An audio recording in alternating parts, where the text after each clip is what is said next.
Aabot na sa 29 katao ang nabiktima ng accommodation at reservation tour scam mula Enero hanggang nitong Pebrero. Sa tala ng PNP Anti-Cybercrime Group, mas mataas ito sa 28 kaso sa kaparehong panahon noong nakaraang taon.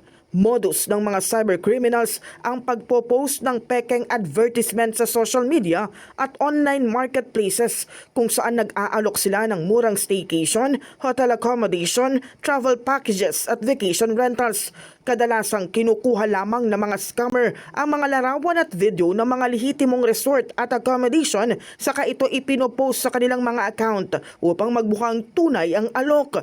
Nilalagyan pa umano ito ng mga pekeng komento at reviews upang makahikayat ng mga biktima. Kapag may nabiktima na, hinihinga na umano ng down payment o minsan ay full payment ang mga nag-i-inquire para sa booking. Matapos makuha ang bayad, ay binablock na ang mga biktima sa social media. Ang kadalasang modus operandi ng mga cybercriminals ay gumagamit po sila ng mga fake advertisement at pinopost po ito sa mga social media platforms and mga online marketplaces.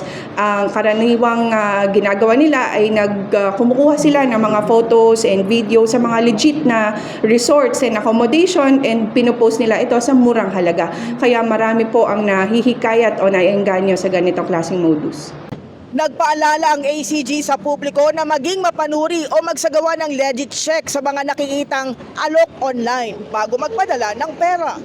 Kaya kailangan talaga natin mag-research, deep research and maging mapanuri tayo kumbaga. Kasi po meron din kaming napansin na yung mga accounts na ito ay binibenta din ng mga kababayan natin. Lalo na pag meron pong mga friends na. And then pag makikita natin, pinapalitan lang po nila itong mga names ng mga accounts. Kaya kailangan po natin tignan kung kailan po ba nag-join ito sa isang social media account, kung Babala ng ACG, ang mga mapapatunayang sangkot sa ganitong panloloko ay maaaring maharap sa kasong swindling o estafa sa ilalim ng Revised Penal Code na may kaugnayan sa Cybercrime Prevention Act. Asahan na rin daw na tataas ang ganitong uri ng scam tuwing papalapit ang Holy Week at summer vacation kung kailan maraming Pilipino ang naghahanap ng lugar na pagbabakasyonan.